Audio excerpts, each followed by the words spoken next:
ಆತ್ಮೀಯ ವಿದ್ಯಾರ್ಥಿಗಳೇ, ಕಳೆದ ತರಗತಿಯಲ್ಲಿ ನಾವು ಈ ಗೃಹ ಮತ್ತು ಸಣ್ಣ ಕೈಗಾರಿಕೆಗಳ ಸಮಸ್ಯೆಗಳನ್ನು ಕುರಿತು ಚರ್ಚಿಸ್ತಾ ಇದ್ವಿ. ಅದರಲ್ಲಿ ಕೆಲವೊಂದಿಷ್ಟು ಪ್ರಮುಖ ಸಮಸ್ಯೆಗಳನ್ನು ಈ ಹಿಂದಿನ ತರಗತಿಯಲ್ಲಿ ನಾವು ಈಗಾಗಲೇ ಚರ್ಚಿಸಿರ್ತಕ್ಕಂಥದ್ದು.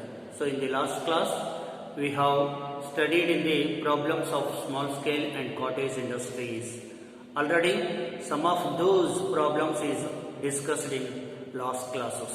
So today's classes let's discuss remaining the other problems of the small scale and cottage industry. ಇವತ್ತಿನ ಒಂದು ತರಗತಿಯಲ್ಲಿ ಉಳಿದಂತಹ ಈ ಗೃಹ ಮತ್ತು ಸಣ್ಣ ಕೈಗಾರಿಕೆಗಳ ಸಮಸ್ಯೆಗಳನ್ನು ಕುರಿತು ಚರ್ಚಿಸ್ತಾ ಇರತಕ್ಕಂಥದ್ದು. ಸೊ ನಿನ್ನೆಯ ತರಗತಿಯಲ್ಲಿ ಕಚ್ಚಾ ವಸ್ತುಗಳ ಕೊರತೆ, ಬಂಡವಾಳದ ಅಭಾವ, ತಂತ್ರಜ್ಞಾನದ ಅಭಾವ, ಮಾರುಕಟ್ಟೆಯ ಸೌಲಭ್ಯಗಳ ಕೊರತೆ, ಕಡಿಮೆ ಬೇಡಿಕೆ, ಪೈಪೋಟಿ, ವಿದ್ಯುತ್ ಶಕ್ತಿಯ ತೀವ್ರ ಕೊರತೆ, ಸೊ ಇವೆಲ್ಲ ಸಮಸ್ಯೆಗಳನ್ನು ಹಿಂದಿನ ಒಂದು ತರಗತಿಯಲ್ಲಿ ನಾವು ಚರ್ಚಿಸಿರ್ತಕ್ಕಂಥದ್ದು. ಸೊ ಇವತ್ತಿನ ಒಂದು ತರಗತಿಯಲ್ಲಿ ಉಳಿದಂತಹ ಈ ಗೃಹ ಮತ್ತು ಸಣ್ಣ ಕೈಗಾರಿಕೆಗಳು ಎದುರಿಸ್ತಾ ಇರ್ತಕ್ಕಂತಹ ಸಮಸ್ಯೆಗಳನ್ನು ಕುರಿತು ನಾವು ಇವತ್ತಿನ ತರಗತಿಯಲ್ಲಿ ಚರ್ಚಿಸ್ತಾ ಇರ್ತಕ್ಕಂಥದ್ದು. ಸೊ 7th one, ವಿದ್ಯುತ್ ಶಕ್ತಿಯ ತೀವ್ರ ಕೊರತೆ. So acute security, scarcity of electricity. So another one important problems of the small scale and cottage industries. So acute scarcity of electricity. So even though in these small scale and cottage industries there will be facing a big problems of the scarcity of electricity, because almost in these cottage and small scale industries there will be located in rural area. So it is the major problems of the scarcity of electricity in rural area. So ನೋಡಿ, ಸಣ್ಣ ಪ್ರಮಾಣದ ಕೈಗಾರಿಕೆಗಳು ಬಹುತೇಕವಾಗಿ ಗೃಹ ಮತ್ತು ಸಣ್ಣ ಕೈಗಾರಿಕೆಗಳು ಗ್ರಾಮೀಣ ಭಾಗದಲ್ಲಿ ಸ್ಥಾಪಿಸಲ್ಪಟ್ಟಿರೋದ್ರಿಂದ ಗ್ರಾಮೀಣ ಭಾಗದ ಪ್ರದೇಶ ಇವತ್ತು ಎದುರಿಸ್ತಾ ಇರ್ತಕ್ಕಂಥ ಬಹುದೊಡ್ಡ ಸಮಸ್ಯೆ ಏನು ಅಂತಂದರೆ ವಿದ್ಯುತ್ ಶಕ್ತಿಯ ಪೂರೈಕೆಯ ಒಂದು ಕೊರತೆಯ ಸಮಸ್ಯೆಯನ್ನು ಎದುರಿಸ್ತಾ ಇರ್ತಕ್ಕಂಥದ್ದು. ನೋಡಿ, ಗ್ರಾಮೀಣ ಭಾಗದಲ್ಲಿ ದಿನದ 24 ಗಂಟೆ ವಿದ್ಯುತ್ ಪೂರೈಕೆ ಇರೋದಿಲ್ಲ. ಸೊ ಇಲ್ಲಿ ದಿನಕ್ಕೆ 18 ಗಂಟೆ ವಿದ್ಯುತ್ ಪೂರೈಕೆ ಇರುತ್ತೆ, 6 ಗಂಟೆ ವಿದ್ಯುತ್ ಪೂರೈಕೆ ಇಲ್ಲದೇ ಇರ್ತಕ್ಕಂಥದ್ದನ್ನು ನಾವು ಕಾಣ್ತಾ ಇದ್ವಿ. ಅದರಲ್ಲಿ ಕೂಡ ಮಧ್ಯೆ ಮಧ್ಯೆ ವಿದ್ಯುತ್ ಪೂರೈಕೆಯಲ್ಲಿ ಕಡಿತವಾಗ್ತಕ್ಕಂಥದ್ದನ್ನು ವ್ಯಾಪಕವಾಗಿರ್ತಕ್ಕಂಥ ರೀತಿಯಲ್ಲಿ ಗ್ರಾಮೀಣ ಭಾಗದಲ್ಲಿ ನಾವು ಕಾಣ್ತಾ ಇರ್ತಕ್ಕಂಥದ್ದು. ಹಾಗಾಗಿ ಇಲ್ಲಿ ಸಣ್ಣ ಪ್ರಮಾಣದ ಕೈಗಾರಿಕೆಗಳು, ಗೃಹ ಕೈಗಾರಿಕೆಗಳು ಗ್ರಾಮೀಣ ಭಾಗದಲ್ಲಿ ವ್ಯಾಪಕವಾಗಿ ಸ್ಥಾಪಿಸಲ್ಪಟ್ಟಿರೋದ್ರಿಂದ, ಗ್ರಾಮೀಣ ಭಾಗದಲ್ಲಿ ವಿದ್ಯುತ್ ಪೂರೈಕೆಯ ಕೊರತೆ ಇರೋದ್ರಿಂದ ಈ ಕೈಗಾರಿಕೆಗಳು ತಮ್ಮ ಸಾಮರ್ಥ್ಯಕ್ಕೆ ತಕ್ಕಷ್ಟು ಉತ್ಪಾದನೆಯನ್ನು ಮಾಡಲಿಕ್ಕೆ ಸಾಧ್ಯವಾಗದೇ ಇರತಕ್ಕಂಥದ್ದನ್ನು ನಾವಿಲ್ಲಿ ಕಾಣ್ತಾ ಇದ್ದೀವಿ. ಅಂದರೆ ಒಂದು ಉದ್ಯಮ ಘಟಕ ಒಂದು ದಿನಕ್ಕೆ 100 ಯೂನಿಟ್ ಸರಕುಗಳನ್ನು ಉತ್ಪಾದನೆ ಮಾಡುತ್ತೆ ಅಂತಂದರೆ, ಸೊ ಅಲ್ಲಿ ದಿನದ 24 ಗಂಟೆ ವಿದ್ಯುತ್ ಇದ್ದರೆ ಮಾತ್ರ ಅಲ್ಲಿ ಆ ಒಂದು ದಿನಕ್ಕೆ 100 ಯೂನಿಟನ್ನು ಉತ್ಪಾದನೆ ಮಾಡಲಿಕ್ಕೆ ಸಾಧ್ಯ. ಅದರಲ್ಲಿ ಸೊ 24 ಗಂಟೆಯಲ್ಲಿ 15 ಗಂಟೆ ವಿದ್ಯುತ್ ಪೂರೈಕೆ ಇದ್ದು ಉಳಿದ 9 ಗಂಟೆಯ ಅವಧಿಯಲ್ಲಿ ವಿದ್ಯುತ್ ಇರದೇ ಇದ್ದಾಗ 100% ಉತ್ಪಾದನೆಯನ್ನು ಮಾಡಲಿಕ್ಕೆ ಸಾಧ್ಯ ಇಲ್ಲ. ಅಲ್ಲಿ ಕೈಗಾರಿಕೆಯಲ್ಲಿ ಸಾಮರ್ಥ್ಯ ಇದ್ರೂ ಕೂಡ ಉತ್ಪಾದನೆ ಮಾಡಲಿಕ್ಕೆ ವಿದ್ಯುತ್ತಿನ ಕೊರತೆ ಇರೋದ್ರಿಂದ ತನ್ನ ಸಾಮರ್ಥ್ಯಕ್ಕೆ ತಕ್ಕಷ್ಟು ಉತ್ಪಾದನೆಯನ್ನು ಉತ್ಪಾದಿಸಲಿಕ್ಕೆ ಆ ಕೈಗಾರಿಕೆಗಳಿಗೆ ಸಾಧ್ಯವಾಗದೇ ಇರತಕ್ಕಂಥದ್ದು ಕೂಡ ಈ ಕೈಗಾರಿಕೆಗಳು ಎದುರಿಸ್ತಾ ಇರ್ತಕ್ಕಂಥ ಒಂದು ಬಹುದೊಡ್ಡ ಸಮಸ್ಯೆಯಾಗಿರ್ತಕ್ಕಂಥದ್ದು. So in these small scale and cottage industries there will be facing a big problem of scarcity of electricity. So because in these circumstances, in these industries, they cannot be possible for the production of fully efficiency. ಹಾಗಾಗಿ ಈ ಕೈಗಾರಿಕೆಗಳಲ್ಲಿ ದಕ್ಷತೆಗೆ ತಕ್ಕಷ್ಟು, ಸಾಮರ್ಥ್ಯಕ್ಕೆ ತಕ್ಕಷ್ಟು ಉತ್ಪಾದನೆ ಮಾಡಲಿಕ್ಕೆ ಸಾಧ್ಯವಾಗದೇ ಇರತಕ್ಕಂಥದ್ದು ಈ ವಿದ್ಯುತ್ತಿನ ಕೊರತೆಯಿಂದ ಅನ್ನೋದು. ಆ್ಯಂಡ್ 8th one, ಬಳಕೆ ತಪ್ಪಿದ ಯಂತ್ರಗಳು. So absolute mechanism. ಸೊ ಇಲ್ಲಿ ಗೃಹ ಮತ್ತು ಸಣ್ಣ ಕೈಗಾರಿಕೆಗಳು, ಈ ಕೈಗಾರಿಕೆಗಳ ಬಹುಮಟ್ಟಿನ ಯಂತ್ರೋಪಕರಣಗಳು ಹಳೆಯ ಮತ್ತು ಬಳಕೆ ತಪ್ಪಿರ್ತಕ್ಕಂಥ ಔಟ್ಮೋಟೆಡ್ ಸೊ ಮಿಷಿನ್ಸ್ಗಳನ್ನು ಇಂಪ್ಲಿಮೆಂಟ್ ಮಾಡಿಕೊಂಡು ಈ ಕೈಗಾರಿಕೆಗಳು ಪ್ರೊಡಕ್ಷನ್ ಮಾಡ್ತಾ ಇರತಕ್ಕಂಥದ್ದು. ಬಳಕೆ ತಪ್ಪಿದ ಅಥವಾ ಬಳಕೆಗೆ ಬಾರದೇ ಇರತಕ್ಕಂಥ ಯಂತ್ರೋಪಕರಣಗಳನ್ನು ಅಳವಡಿಸಿಕೊಂಡು ಗೃಹ ಮತ್ತು ಸಣ್ಣ ಕೈಗಾರಿಕೆಗಳು ಉತ್ಪಾದನೆ ಮಾಡ್ತಾ ಇರ್ತಕ್ಕಂಥದ್ದು.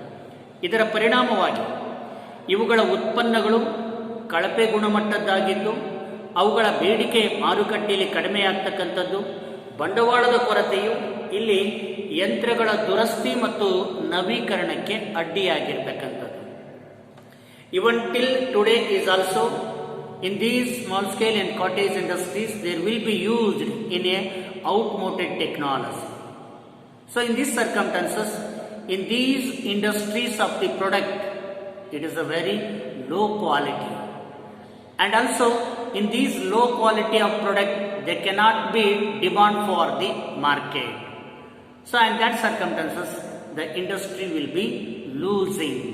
ಹಾಗಾಗಿ ಇಲ್ಲಿ ಪುರಾತನ ತಂತ್ರಜ್ಞಾನವನ್ನು ಅಥವಾ ಬಹಳಷ್ಟು ಹಳೆಯ ತಂತ್ರಜ್ಞಾನವನ್ನು, ಬಳಕೆಗೆ ಬಾರದೇ ಇರತಕ್ಕಂಥ ತಂತ್ರಜ್ಞಾನವನ್ನು ಬಳಸಿಕೊಂಡು ಉತ್ಪಾದನೆ ಮಾಡಲಿಕ್ಕೆ ಹೋದರೆ ಉತ್ಪಾದನೆ ಕಳಪೆ ಗುಣಮಟ್ಟದ್ದಾಗ್ತಕ್ಕಂಥದ್ದು. ಕಳಪೆ ಗುಣಮಟ್ಟದ ಉತ್ಪನ್ನಕ್ಕೆ ಮಾರುಕಟ್ಟೆಯಲ್ಲಿ ಯಾವತ್ತೂ ಕೂಡ ಬೇಡಿಕೆ ಇರಲಿಕ್ಕೆ ಸಾಧ್ಯವೇ ಇಲ್ಲ.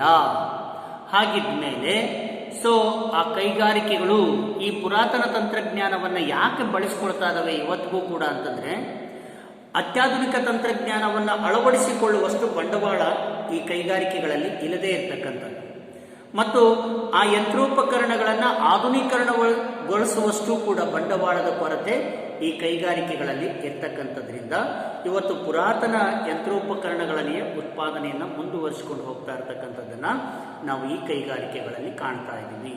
ಆ್ಯಂಡ್ 9th one, ರಫ್ತು ಪ್ರೋತ್ಸಾಹಕಗಳ ಕೊರತೆ, lack of export incentives. So the another one important problems of the small scale and cottage industries, lack of export incentives. So ಸಣ್ಣ ಪ್ರಮಾಣದ ಕೈಗಾರಿಕೆಗಳಿಗೆ ರಫ್ತು ಪ್ರೋತ್ಸಾಹ ಕಾರ್ಯಕ್ರಮಗಳ ಕೊರತೆ ಇರತಕ್ಕಂಥದ್ದು. ಆದ್ರಿಂದ ಸೊ ಇವು ಸರಿಯಾದ ಪ್ರಮಾಣದಲ್ಲಿ ವಿದೇಶಿ ಮಾರುಕಟ್ಟೆಯ ಸೌಲಭ್ಯವನ್ನು ಕಂಡುಕೊಳ್ಳಲಿಕ್ಕೆ ಸಾಧ್ಯವಾಗದೇ ಇರತಕ್ಕಂಥದ್ದು. ಅದರಿಂದ ಬಹಳಷ್ಟು ನಷ್ಟವನ್ನು ಅನುಭವಿಸ್ತಾ ಇರ್ತಕ್ಕಂಥದ್ದನ್ನು ನಾವಿಲ್ಲಿ ಕಾಣ್ತಾ ಇದ್ದೀವಿ. So there is no inspiration of the export intensive in especially small scale and cottage industries. ಇವತ್ತು ಈ ಕೈಗಾರಿಕೆಗಳು ರಫ್ತು ಪ್ರೋತ್ಸಾಹಕ ಒಂದು ಕಾರ್ಯಕ್ರಮಗಳ ಕೊರತೆ ಇರೋದರಿಂದ ಇವು ಸರಿಯಾದ ಪ್ರಮಾಣದಲ್ಲಿ ವಿದೇಶಿ ಮಾರುಕಟ್ಟೆಯ ಸೌಲಭ್ಯವನ್ನು ಅಲ್ಲಿ ಕಂಡುಕೊಳ್ಳಲಿಕ್ಕೆ ಸಾಧ್ಯವಾಗದೆ ಬಳಲ್ತಾ ಇರತಕ್ಕಂಥದ್ದನ್ನು ನಾವಲ್ಲಿ ಕಾಣ್ತಾ ಇದ್ದೀವಿ. ಸೊ ಆ್ಯಂಡ್ 10th one, ಕಾರ್ಮಿಕ ಸಮಸ್ಯೆಗಳು, labour problems. So the another one important problems of the small scale and cottage industries, problems of the labours. ಈ ಕೈಗಾರಿಕೆಗಳು ಕಾರ್ಮಿಕರ ಗೈರು ಹಾಜರಿ, ಅಶಿಸ್ತು, ಹೆಚ್ಚಿನ ವೇತನ ಮುಂತಾದ ರೂಪಗಳಲ್ಲಿ ಸಮಸ್ಯೆಗಳನ್ನು ಎದುರಿಸ್ತಾ ಇರ್ತಕ್ಕಂಥದ್ದು. ಇವುಗಳಿಗೆ ಶ್ರಮದ ಕೊರತೆಯೂ ಕೂಡ ಇರ್ತಕ್ಕಂಥದ್ದು.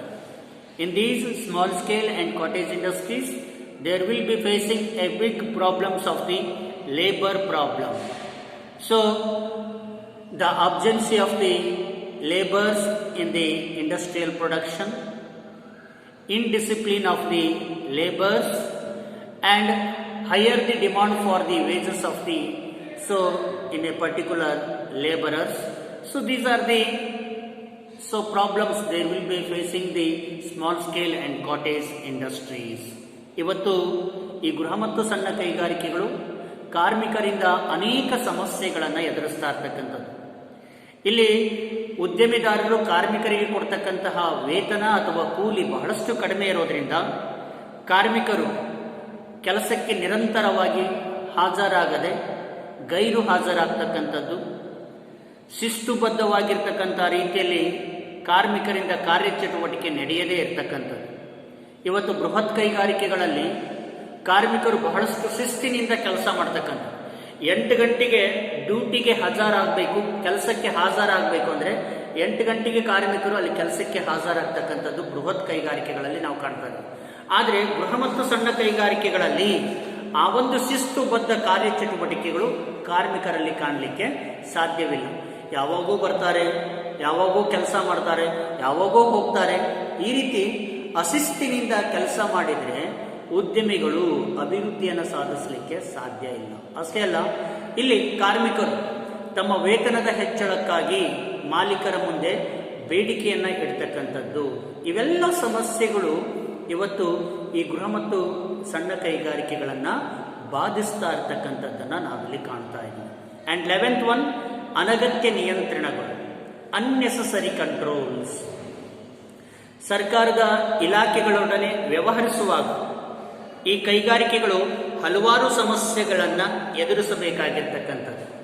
ನೌಕರಶಾಹಿಯ ವರ್ಗದವರ ದರ್ಪ, ಅನಗತ್ಯ ನಿಯಂತ್ರಣಗಳು, ಮಂದಗತಿಯ ಕೆಲಸ ಮುಂತಾದ ಸಮಸ್ಯೆಗಳ ಎದುರಿನಲ್ಲಿ ಹೋರಾಟ ಮಾಡಲಿಕ್ಕೆ ಸಾಧ್ಯವಾಗದಂಥ ಒಂದು ಪರಿಸ್ಥಿತಿಯಲ್ಲಿ ಈ ಕೈಗಾರಿಕೆಗಳು ಬಳಲ್ತಾ ಇರತಕ್ಕಂಥದ್ದನ್ನು ನಾವು ಕಾಣ್ತಾ ಇದ್ದೀವಿ. ಇವತ್ತು ಸರ್ಕಾರಿ ಅಧಿಕಾರಿ ವರ್ಗದವರು ಸಣ್ಣ ಕೈಗಾರಿಕೆಗಳ ಮೇಲೆ ಬ್ರಹ್ಮಾಸ್ತ್ರವನ್ನು ಬಿಡ್ತಕ್ಕಂಥದ್ದು, ಆ ನೌಕರಶಾಹಿಯ ವರ್ಗದವರ ದರ್ಪ, ಅವರ ನಿಯಂತ್ರಣಗಳಿಂದಾಗಿ ಈ ಕೈಗಾರಿಕೆಗಳು ಬಹಳಷ್ಟು ಮಂದಗತಿಯಲ್ಲಿ ಕೆಲಸ ಕಾರ್ಯವನ್ನು ನಿರ್ವಹಿಸ್ತಾ ಇರ್ತಕ್ಕಂಥದ್ದು. ಇದರಿಂದ ಆ ಕೈಗಾರಿಕೆಗಳ ಒಂದು ಬೆಳವಣಿಗೆ ಕುಂಟುತ್ತಾ ಸಾಗಿರ್ತಕ್ಕಂಥದ್ದನ್ನು ನಾವಿಲ್ಲಿ ಕಾಣ್ತಾ ಇದ್ವಿ. ಆ್ಯಂಡ್ ಕೊನೆಯದಾಗಿ ಬರ್ತಕ್ಕಂಥದ್ದು ವಿಳಂಬಿತ ಪಾವತಿಗಳು, ಡಿಫರ್ಡ್ ಪೇಮೆಂಟ್. ಸಣ್ಣ ಪ್ರಮಾಣದ ಕೈಗಾರಿಕೆಗಳು ಉತ್ಪಾದಿಸಿದ ಸರಕುಗಳನ್ನು ಮಾರಾಟ ಮಾಡಿದಾಗ ಅದಕ್ಕೆ ಪ್ರತಿಯಾಗಿ ಪಡೆಯತಕ್ಕಂತಹ ಒಂದು ಪಾವತಿ ಅಲ್ಲಿ ವಿಳಂಬವಾಗ್ತಕ್ಕಂಥದ್ದನ್ನು ನಾವಿಲ್ಲಿ ಕಾಣ್ತಾ ಇದ್ದೀವಿ. ಸಣ್ಣ ಪ್ರಮಾಣದ ಕೈಗಾರಿಕೆಗಳು ಉತ್ಪಾದಿಸಿ ಸರ್ಕಾರಿ ಸಂಸ್ಥೆಗಳಿಗೆ ಮತ್ತು ವಿಭಾಗಗಳಿಗೆ ಮಾರಾಟ ಮಾಡುತ್ತಿರುವ ಸರಕುಗಳಿಗೆ ಶೀಘ್ರದಲ್ಲಿಯೇ ಹಣ ಪಾವತಿ ಆಗುವುದಿಲ್ಲ. ಇದರಿಂದ ಈ ಕೈಗಾರಿಕೆಗಳು ಬಹಳಷ್ಟು ತೊಂದರೆಯನ್ನು ಎದುರಿಸ್ತಾ ಇರ್ತಕ್ಕಂಥದ್ದು ಅಥವಾ ಅನುಭವಿಸ್ತಾ ಇರ್ತಕ್ಕಂಥದ್ದನ್ನು ನಾವಿಲ್ಲಿ ಕಾಣ್ತಾ ಇದ್ದೀವಿ. ಇವತ್ತು ಅನೇಕ ಗೃಹ ಮತ್ತು ಸಣ್ಣ ಕೈಗಾರಿಕೆಗಳು ಉತ್ಪಾದನೆ ಮಾಡ್ತಕ್ಕಂಥ ಸರಕುಗಳನ್ನು ಸರ್ಕಾರವೇ ಪರ್ಚೇಸ್ ಮಾಡ್ತಾ ಇರ್ತಕ್ಕಂಥದ್ದು. So in these industries of the product there will be purchased by the government, but the payment will be delayed, the payment will be deferred. ಇವತ್ತು ಗೃಹ ಮತ್ತು ಸಣ್ಣ ಕೈಗಾರಿಕೆಗಳು ಉತ್ಪಾದಿಸಿರ್ತಕ್ಕಂತಹ ಸರಕುಗಳನ್ನು ಸರ್ಕಾರಿ ಸಂಸ್ಥೆಗಳಿಗೆ ಮತ್ತು ವಿಭಾಗಗಳಿಗೆ ಮಾರಾಟ ಮಾಡುತ್ತಿರುವ ಸರಕುಗಳಿಗೆ ಶೀಘ್ರದಲ್ಲಿಯೇ ಹಣ ಪಾವತಿ ಆಗೋದಿಲ್ಲ.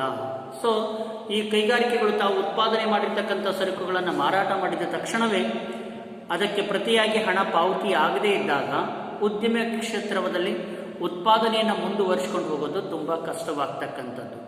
ಇದರಿಂದಾಗಿ ಈ ಕೈಗಾರಿಕೆಗಳು ಬಹಳಷ್ಟು ತೊಂದರೆಯನ್ನು ಅನುಭವಿಸ್ತಾ ಇರ್ತಕ್ಕಂಥದ್ದನ್ನು ನಾವಿಲ್ಲಿ ಕಾಣ್ತಾ ಇದ್ದೀವಿ. ಅಷ್ಟೇ ಅಲ್ಲ, ಈ ಕೈಗಾರಿಕೆಗಳು ಗ್ರಾಮೀಣ ಭಾಗದಲ್ಲಿ ಸ್ಥಾಪನೆಯಾಗಿರೋದ್ರಿಂದ ಗ್ರಾಮೀಣ ಭಾಗದ ವ್ಯವಹಾರ ಯಾವ ರೀತಿ ಇರುತ್ತೆ ಅಂತಂದರೆ ಉದ್ದರಿಯ ವ್ಯವಹಾರ, ಸಾಲದ ವ್ಯವಹಾರ ಅತ್ಯಧಿಕವಾಗಿರೋದ್ರಿಂದ ಸೊ ಆ ಗೃಹ ಮತ್ತು ಸಣ್ಣ ಕೈಗಾರಿಕೆಗಳು ತಾವು ಉತ್ಪಾದನೆ ಮಾಡಿರ್ತಕ್ಕಂಥ ಉತ್ಪನ್ನಗಳನ್ನು ಗ್ರಾಮೀಣ ಮಟ್ಟದಲ್ಲಿಯೇ ಮಾರಾಟ ಮಾಡಿದಾಗ ಆ ಕ್ಷಣಕ್ಕೆ ಸೊ ಅಲ್ಲಿ ಹಣ ಪಾವತಿ ಆಗದೆ ವಿಳಂಬವಾಗ್ತಕ್ಕಂಥದ್ದು. ಇದರಿಂದ ಸಕಾಲಕ್ಕೆ ಆ ಕೈಗಾರಿಕೆಗಳಿಗೆ ಹಣ ಸಿಗದೇ ಇದ್ದಾಗ ಉತ್ಪಾದಕತೆಗೆ ಬಹಳಷ್ಟು ತೊಂದರೆ ಉಂಟಾಗ್ತಕ್ಕಂಥದ್ದನ್ನು ನಾವು ಕಾಣ್ತಾ ಇದ್ದೀವಿ. ಇವಿಷ್ಟು ಗೃಹ ಮತ್ತು ಸಣ್ಣ ಕೈಗಾರಿಕೆಗಳ ಸಮಸ್ಯೆಗಳು. ಮುಂದಿನ ತರಗತಿಯಲ್ಲಿ ಈ ಸಣ್ಣ ಪ್ರಮಾಣದ ಕೈಗಾರಿಕೆಗಳ ಅಭಿವೃದ್ಧಿ ಕಾರ್ಯಕ್ರಮಗಳನ್ನು ಕುರಿತು ಚರ್ಚಿಸೋಣ. ಧನ್ಯವಾದಗಳು.